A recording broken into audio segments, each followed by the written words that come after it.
We're heading to the vital few weeks for Brexit and the key vote not that far away. Now, Donald Trump conceded the other day that the Democrats could take power in Tuesday's midterm elections, but Trump tried to reassure supporters by saying, "Don't worry about it, I'll just figure it out." This midterm test is a real big battle for who stays in control of Congress. I wonder, given everything that's been said about the man, how do you think he's doing?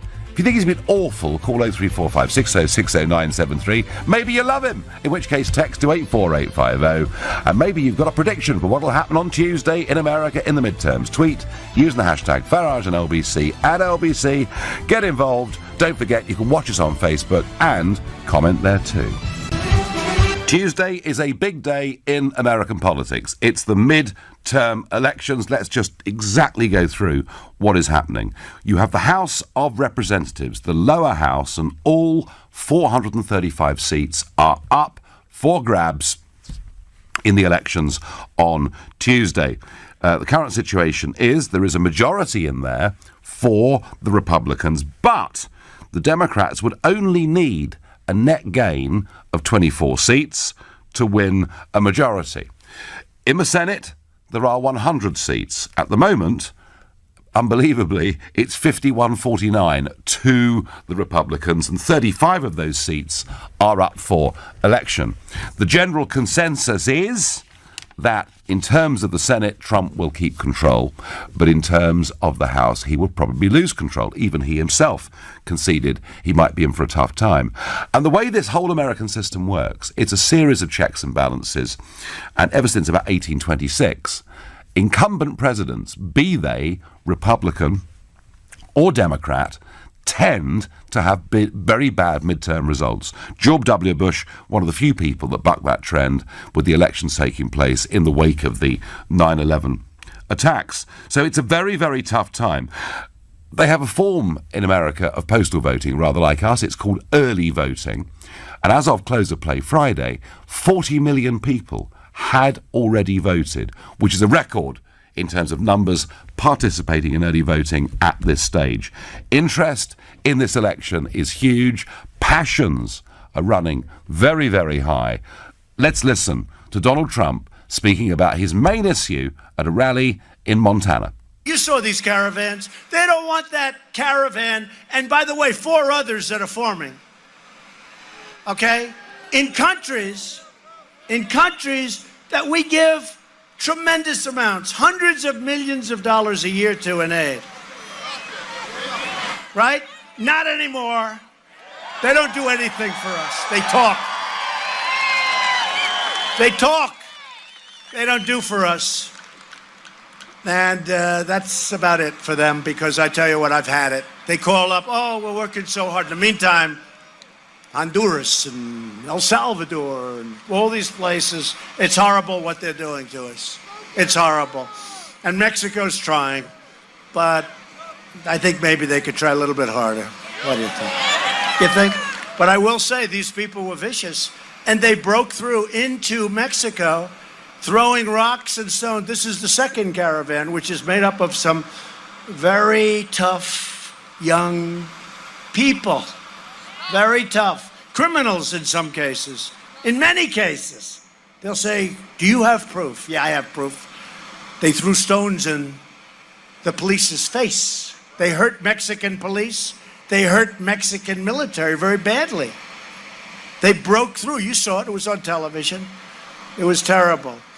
And so Mexico is trying. They are trying. But we're different. We more than try. We have our military now on the border.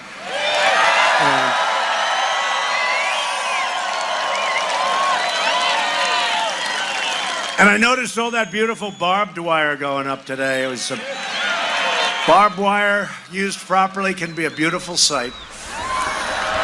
Well, that's Donald Trump, and that's a Trump rally, and that's what it's like. And in many ways, he is trying to make these midterm elections effectively a referendum on the issue of border controls and immigration. This is absolutely at the top of his agenda. And equally, he's saying to Americans, just look how you're doing. Lower unemployment than at any point since Neil Armstrong set foot on the moon, and workers' wages growing at about 3.5% per annum. So he's got the economic background, but he's putting it on immigration. He's saying that with the Democrats, they'll be weak on the borders, they'll welcome in unlimited numbers of illegal immigrants, some of whom will be dangerous. Now, in response to this, the Democrats' problem is they haven't really got a leader, because they haven't really worked out who is actually in control of this party. So what have they done? Well, they've gone back to their previous leader, and very unusually, for a president that is just 2 years out of office, Obama is out there. He is back on the campaign trail.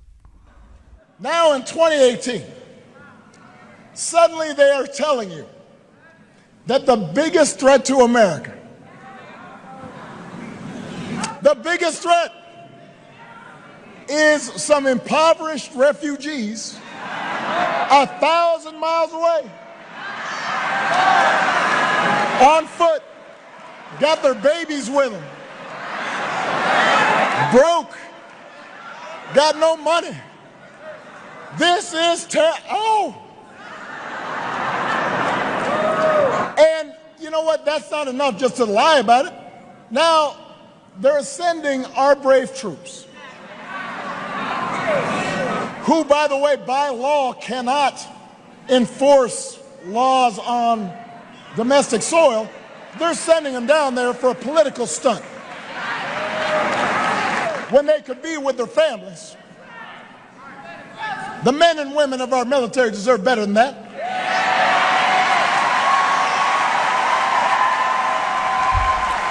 That's not patriotism. Well, there you are. Obama in full flow. And really, there you've got it. There you've got the two sides of this argument, the two sides of this debate, and remarkable that Obama has had to come back out of retirement to do this because the Democrats don't have anybody.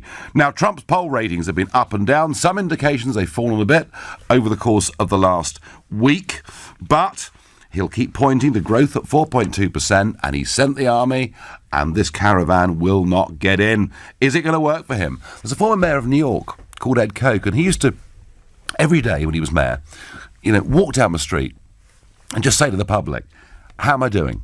How am I doing? Looking for feedback all the time. And I'm asking you, how do you think Trump's doing? We're 2 years on. I can't think there's ever been, well, there hasn't ever been an American leader that's received more negative publicity in this country than him. How is Trump doing?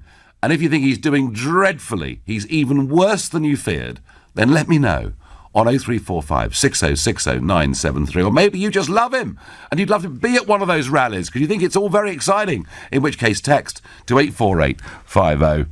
And any views, any thoughts on how he's doing, or even how are the Democrats doing? Why can't they find a leader? Tweet using the hashtag Farage and LBC at LBC. Comments, of course, welcome on Facebook too. Ben from Bristol, a regular caller, is on the line. Hello, Ben. Nigel, we're together again. Hello, nice to hear from you.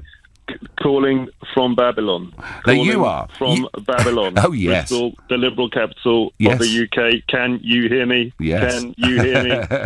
It is. Clear, Nigel. Now, Ben, you've been a bit of a Trump fan, haven't you?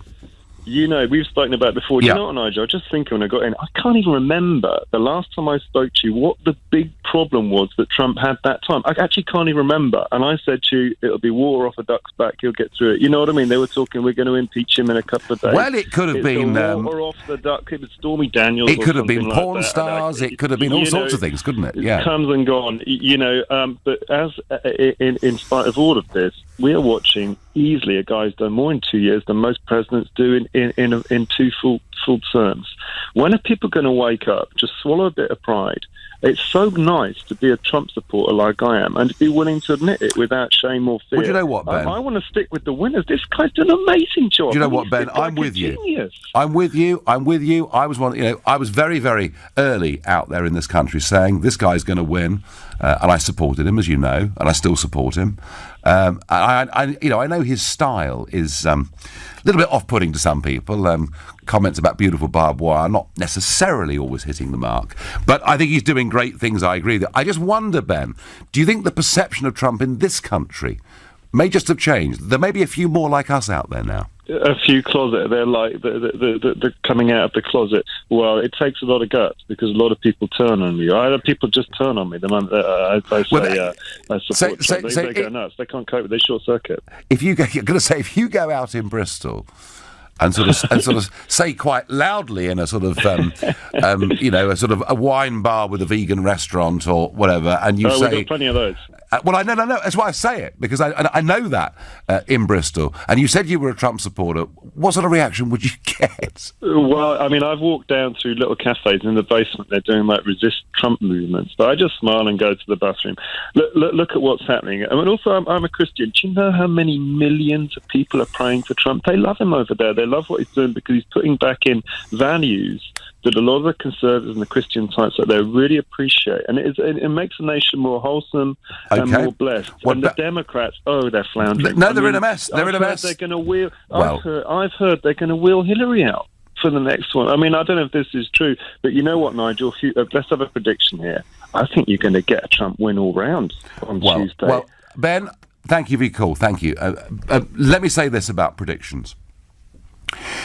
This will come down to about 20 districts and probably margins as tight as 200 to 300 votes in 20 districts across the states.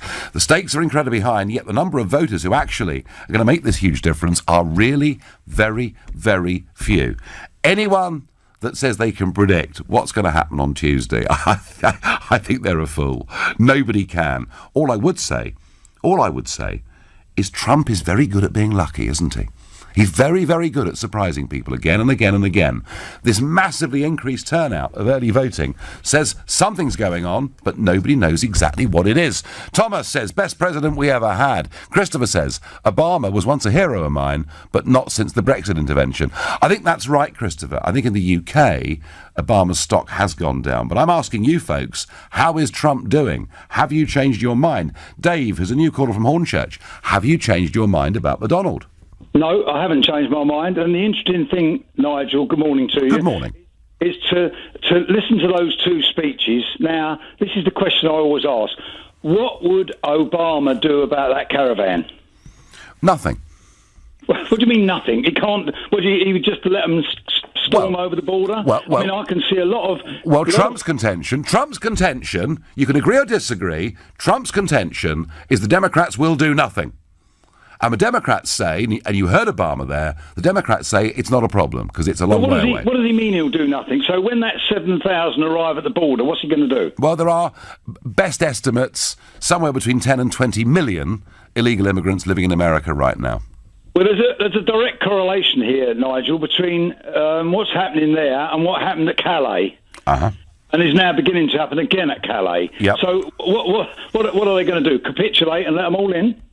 Because you know as well as I know, if you capitulate and let them all in, there'll be 10 times that number coming behind, won't there? The odd thing, Dave, is this. 10 years ago, Obama used to talk about immigration, saying we've got to be tough, we've got to control our borders, and yet this sort of new politics that has spread from the European Union and now through much of America and elsewhere virtually says that anybody that argues being tough on borders is somehow a very unpleasant human being. It's very, very strange. Dave, thank you. Thanks, everybody. You're listening to the Sunday edition of the Nigel Farage Show. It's now 11:16. By the time Nick Ferrari goes on air on Wednesday morning, we will pretty much know what has happened in the midterm elections in America and whether Donald Trump still has control of the House of Representatives and, indeed, of the Senate as well. If he doesn't, well, it'll make it virtually impossible to get any more big legislation through in the remaining couple of years of this term. There's also the speculation that they might try to impeach him, although I have to say, I don't think, even with Democrat control, that they would, because I think that would look like they were victimising him. I think he might use that to his own advantage. But I'm asking you, 2 years in, how is he doing? Is he better than you thought? Is he an absolute monster? What do you think? Terry, a new caller in Cobham. Good morning to you. Morning, Nigel. I've waited for this moment for a long time in my life to talk to you. I hope you're well, mate. I'm very well. Good. Regarding Trump, I took him at 5-1, and about a month before the US election, when Hillary Clinton's second emails came out, the FBI said about another set of emails. So I was fortunate. But I didn't know much about him. I watched it on CNN and Fox for 6-7 months. Yep. Found it extremely interesting. But he has kept a lot of his word. He's a different person between different sizes, and they haven't got to say it right. I believe he's honest. That's my opinion, first of all. And a couple of things he said about ISIS. He said, within 6 months, I'll get rid of ISIS. We know they're sent all over the world, bits and pieces. He said, get rid of them in the Middle East. And in 7 months, or just a few days short of that, he did get rid of them, hence why we've not had many terrorist atrocities, or we certainly had less, and less violent ones. And I think that's for him. I think he's very good with the economy. And also, look what he's done with North Korea. Unbelievable. You couldn't have betted on that. You could have I'd have betted 1,000,000 to 1 against what he's done in North Korea. And, he does want peace. That's it. He is what he is. But I'll tell you what, he's bloody honest. And when it comes out of his mouth, he makes loads of mistakes. He wasn't a politician. He's a businessman. But he says it from the heart. And I think if he's so successful on Tuesday, it'd be unbelievable. And that would prove the point I'm saying now. Okay, Terry, thank you. Well, that was almost a eulogy for Trump. But you know what? I agree with much of what Terry said. Because the one thing he has done, he's kept his promises. He said he would do things. He is actually doing them. And whether you like his style or not, he has been very, very effective. The trouble is, he does wind people up a little bit, doesn't he? He does say things that enrage other people. Look, if you think I've got this wrong, please, 0345 6060 973. John is a new caller from Finsbury Park. Good morning, John. Yeah, hi. Morning, Nigel. It's a pleasure talking to you this morning. Pleasure to have you on. So, how is Trump doing? Do you think he's better or worse than you imagined when he started? He's much better than I thought. He's absolutely a fantastic man. He's a leader. He's not a politician. Most of these guys, they are politicians. In the build up to into the election, when Trump was on the podium on the panel with all these other politicians, they all borrow money from Trump. Yep. In a spit of a moment, all of them disappeared, and Trump was like, he and Hillary was the only one running. He's not a politician. He's a businessman. He understands how the world works with business, and he's delivering. And most people said that Trump is racist and all of that. Yep. Trump is a man, have a level of integrity. If you look at most politicians today, they have no integrity at all. They're not supposed to point fingers at Trump. In terms of the economy and how America is doing, I've been to America numerous times. Trump is a fantastic leader. Wow. I'm a black British, and I can say to you that, I support Trump 100%, and you as well, Nigel. I think you're supposed to go back in politics and lead this country. Well, John, we'll have to see about that, but we're discussing Trump at the moment. And John, so when Trump first got elected, did you feel slightly nervous about him? No, I don't feel nervous at all, because he's not a politician. Okay. Obviously, the previous president, he parted in the White House. He done all this shebang and all that kind of stuff. But you go to Chicago and you see how people are suffering. Yeah, no, that's true. You haven't done much for a lot of black people in America. But and one of Trump's big pitches here is that black unemployment, has come down very, very quickly indeed. John, I thank you for your call. I have got this on Twitter, listening live from South Carolina. Trump is a treasonous coward, a national disgrace and a global embarrassment. He's a lying con artist for the gullible. Nothing he's done is good for America, only for himself and his rich friends, says Robin. Robin, it's very early there in South Carolina, but good morning to you. Robin, let me just say this to you. He has reduced unemployment. Wages have gone up, and you can argue, of course, that he inherited a good economy, and that's true, but he has brought a certain confidence to it, and those tax cuts have made a difference. You may not like to hear that, Robin. I believe it to be true. You can always ring us, 0345 6060 973. Might cost a couple of bob, but hey, let's go to Peterborough to speak to Majid. Good morning to you.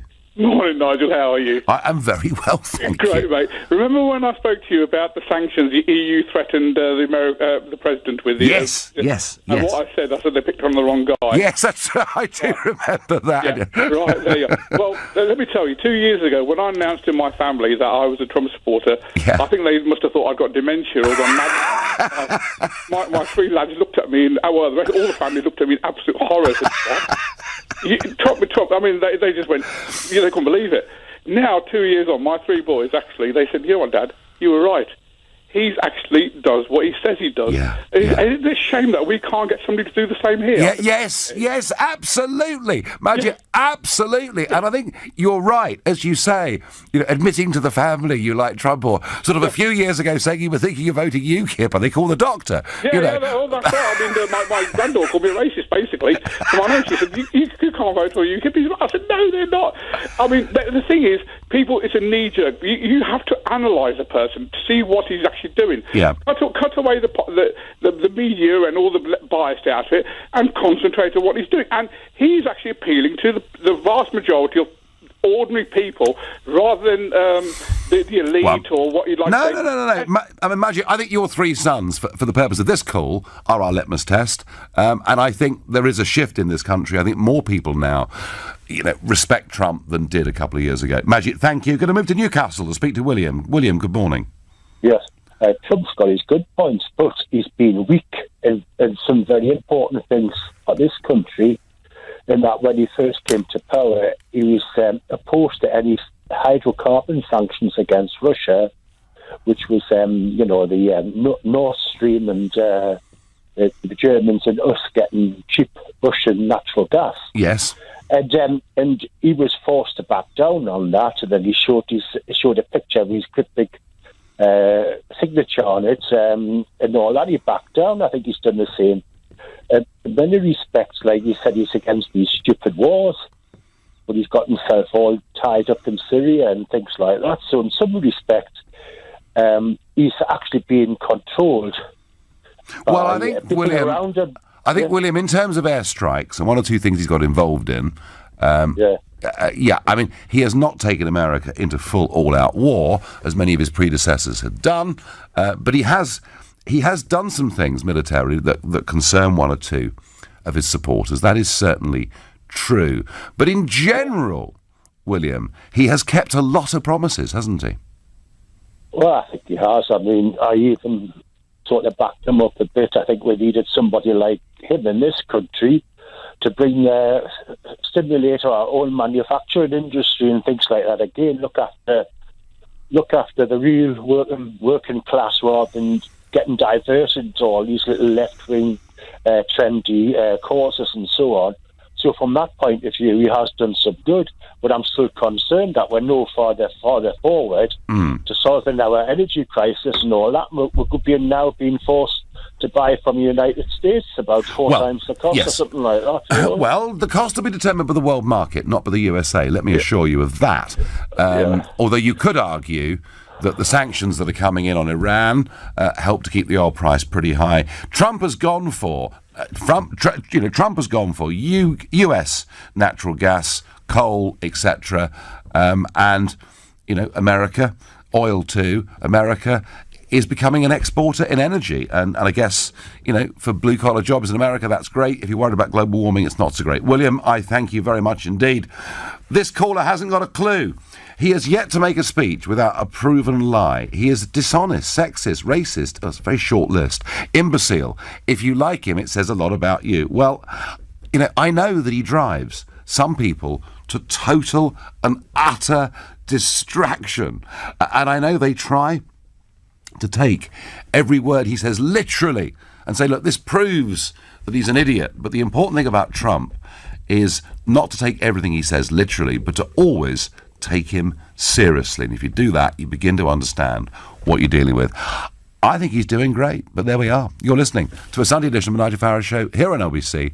It's 11:30 in time. Maybe the midterm elections will be seen as a referendum on Donald Trump's first couple of years in office. Either way, they matter, they're important, and they look at the moment to be incredibly close and with a very, very high potential turnout. Now, one of the things that has happened in America since Trump got elected is American politics has just got more and more vicious. I see some real parallels, actually, with what's happening here in this country. And there are several low points along the way, but one of them, of course, was the Justice Kavanaugh hearings. And if you remember, he was put forward for the Supreme Court. Suddenly, a lot of allegations about him came out. One of the most extreme allegations that came out came from a Judy Monroe Leighton, who said that Kavanaugh and a friend had repeatedly raped her in the back of the car some years previously. I mean, it's difficult to think of allegations that are more serious than that. We went through these agonising hearings where testimony was given, not by this woman, but testimony was given on both sides. In the end, he got through, he got the votes in the Senate, and he's there now on the Supreme Court for the rest of his life. Really vicious stuff. She's admitted this weekend that she said it because she wanted to grab attention. And she didn't think Kavanaugh should be taking a job in which he could have exercise his conservative opinions for the rest of his life because she's a left-wing activist. Trump has since called her a vicious accuser. But wow, hasn't it got to something? And I have to say, I felt really sorry for that guy going through that public testimony with his family around him and some of these things being said.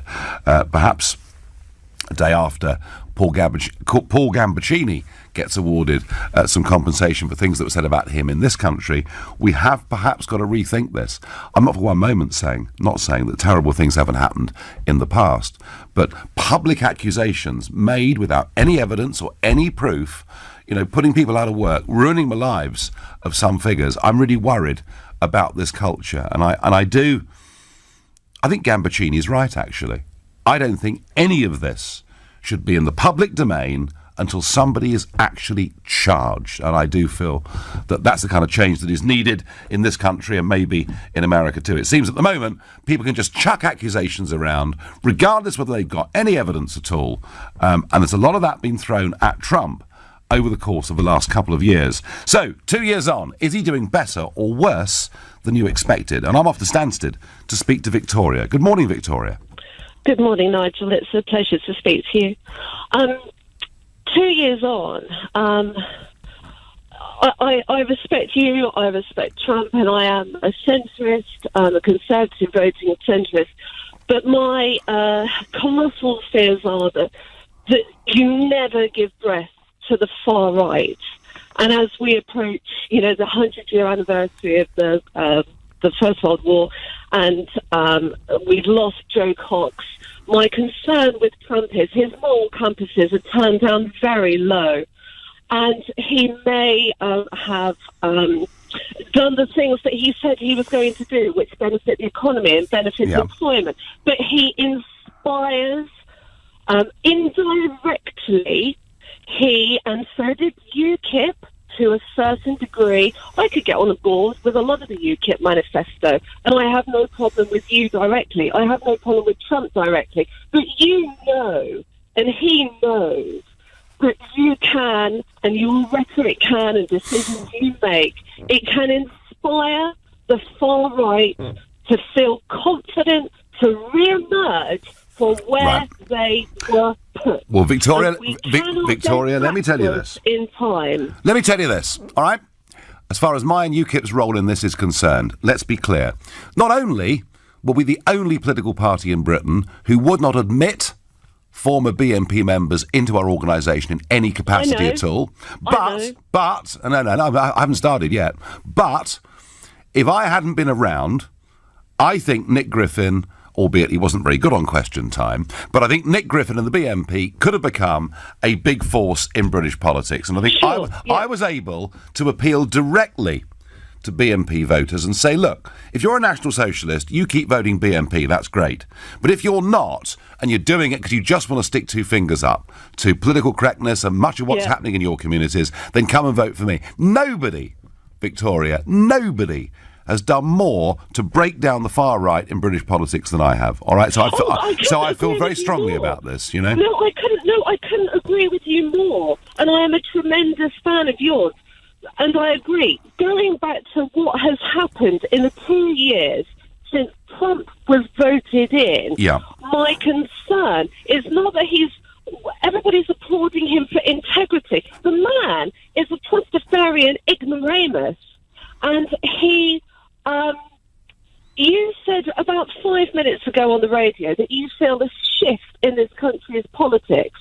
And so do I. And I think I feel that many people in this country are extremely aggrieved, and I totally understand. The only point I'm bringing up with is okay. I mean, should the emergence of the far right. Victoria, let me ask you this.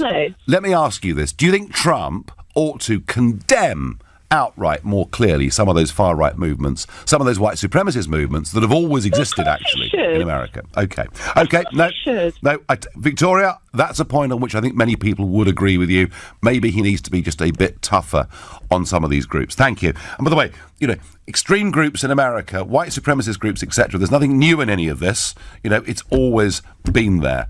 But there are some like Victoria who feel he allows them a bit of oxygen. He would deny it. Maybe he should do it a little bit more. I get from Malcolm in Romford, the Don is 75% businessman, 20% statesman, 5% politician and 0% diplomat. I think that's not a bad summary, Malcolm, actually. He's torn up the rule book. Well, and he's hugely underrated. He's got great curb appeal. History will judge him more favourably than the mainstream media currently does. Malcolm, I agree with a lot of that. I think... boy, he has torn up the rule book. He is no diplomat, but he does get things done. And, you know, Victoria said he's an ignoramus, a Trustafarian ignoramus. Well, he did inherit some money, that's true. Believe me, I know him. He's not an ignoramus. I've sat and talked with him. You know, he wants to get things done, and he has his own very individualistic style of doing stuff. It doesn't suit everybody. True to form, Trump just puts his name on other people's achievements. Yes, the economy is better thanks to Obama. The repairs on the fence at the southern border were authorised under Obama. Robin, this is Robin from South Carolina coming back at me. That's okay. We can keep this going, Robin. Robin, you know, he did inherit a good economy, but he has done a couple of things. It's the first major tax reform in America for over 35 years, all right? So he actually got the corporate tax structure into a place where it needed to be. And you know what? It has led directly to more jobs.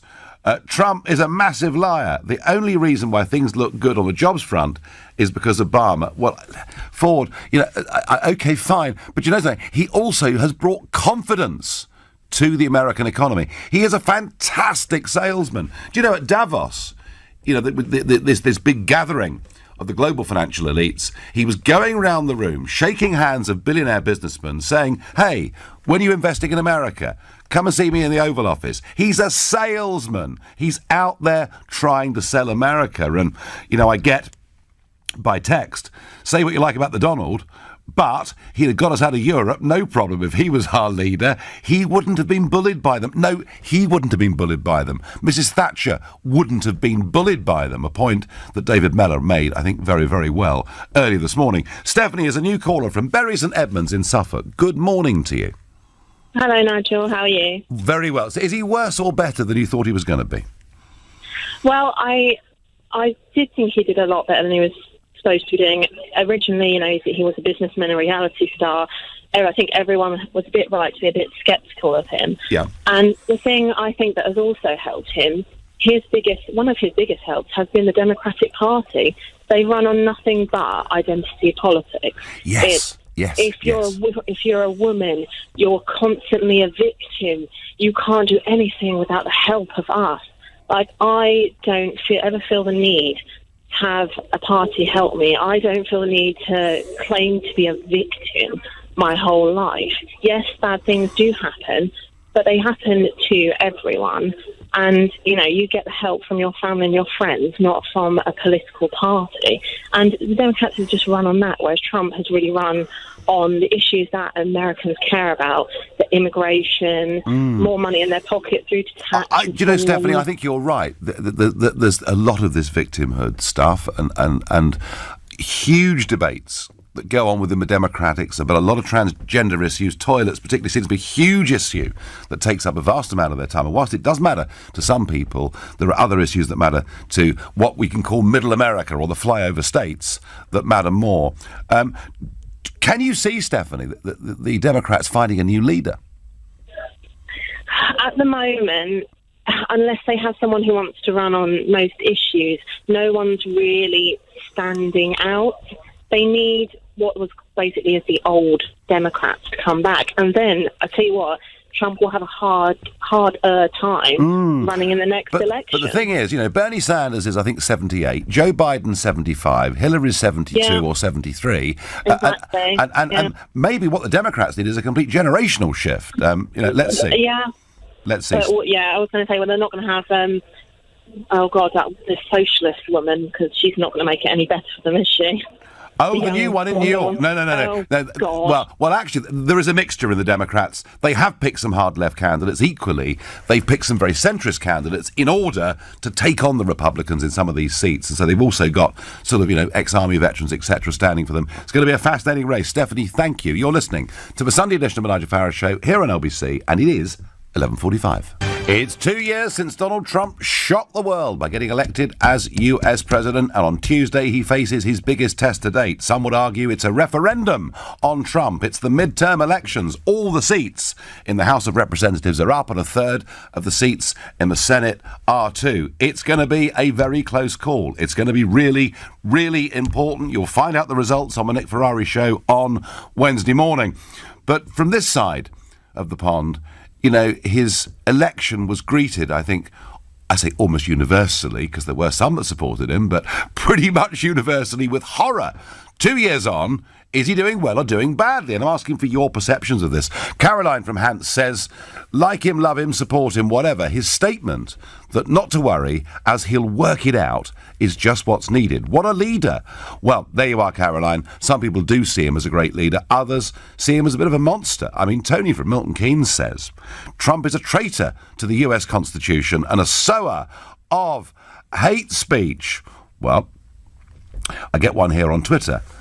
Sue says, I'm an expat, got my US citizenship. Trump is doing a brilliant job over here. So, as ever with Donald Trump, very strong emotions. Will is a new caller from Walworth in South London. Good morning to you.